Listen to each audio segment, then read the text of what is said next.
And ladies and gentlemen, this is Chaos, and I'm bringing you Game 2 of MC versus July.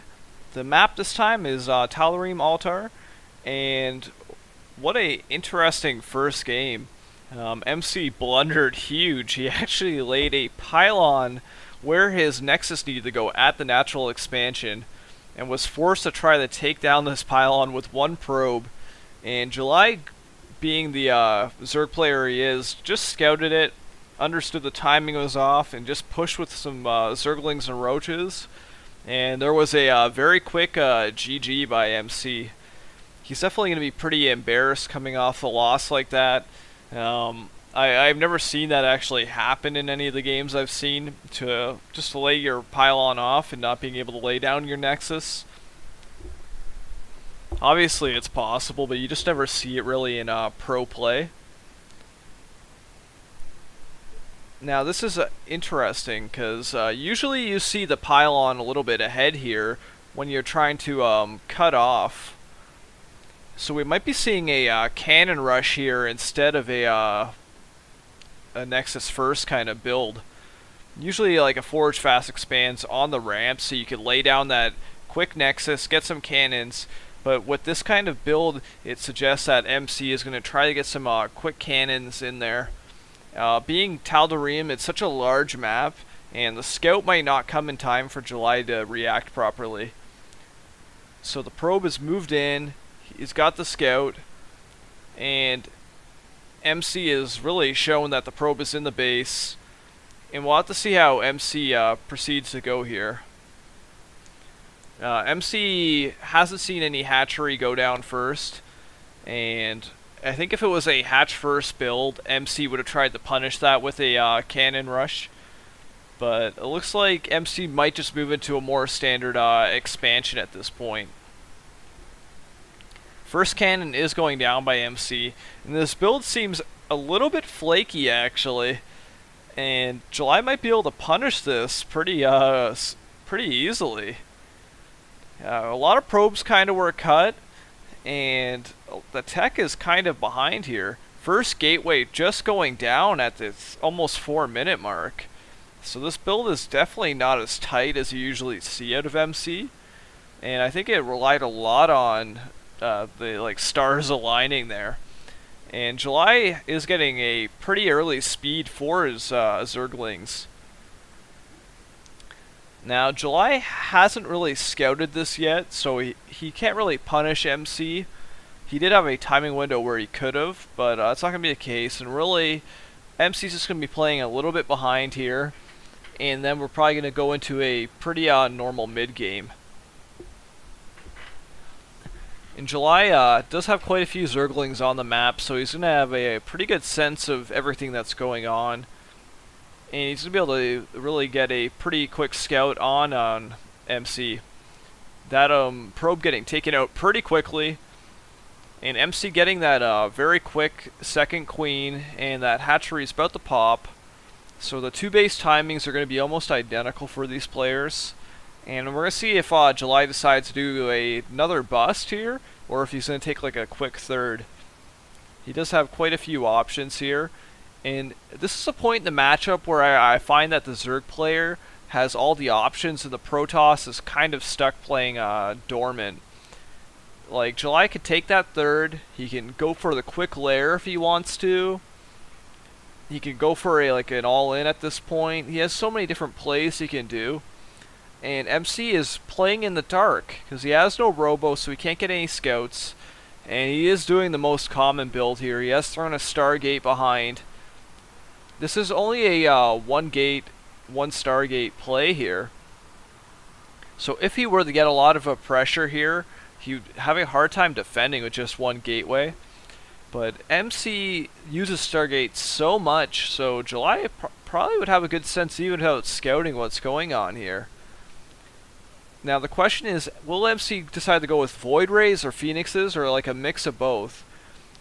He did make popular the build where you built the Void Rays really quick and you created a hard time for the Zerg getting on a third base. But the rocks are still up for July, so it doesn't look like July is intending on taking that third too early. And his lair is actually about to finish, so he's going to be on some pretty early tech, and it looks like Hydralisk Den is going down.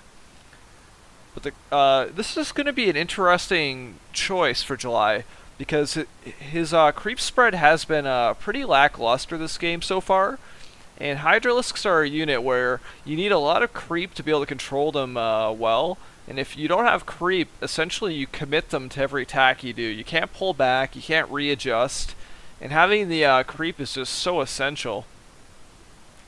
So first unit out is a Void Ray for MC, and he is actually backing it up with another Void Ray. But with this Hydra transition, these Void Rays will not be able to harass. But this is interesting. It looks like July is going to go for a Nidus Canal. So this will make up for the lack of creep spread. So July, all he has to do is get a Overlord in a good position here, and he'll be able to abuse these Nidus quite easily. This is a pretty smart play out of July, because he's going to have that range upgrade, and with Stargate Tech, he's not going to be able to fend off Hydralisk too easily.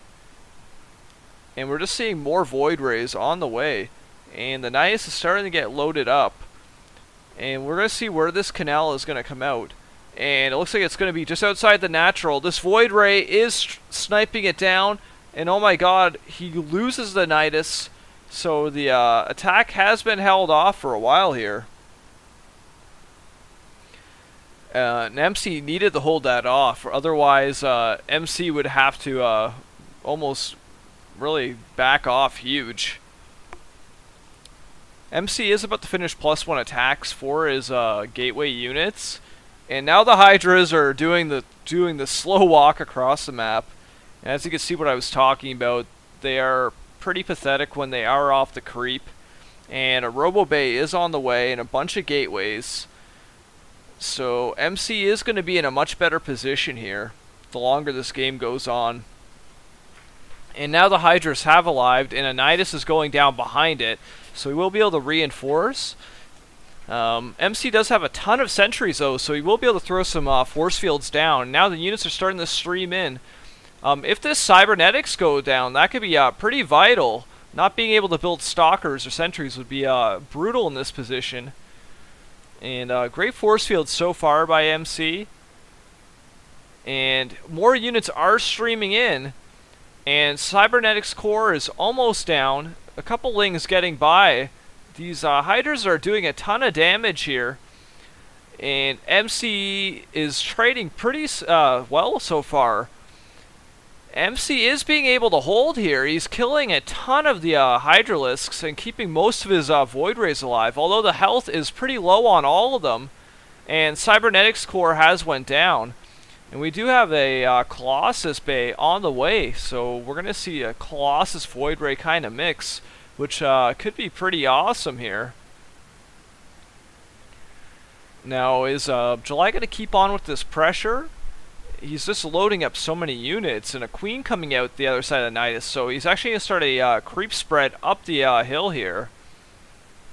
And pretty boldly, MC is moving those Void Rays out, and if you could lose them in a second here if he's not careful.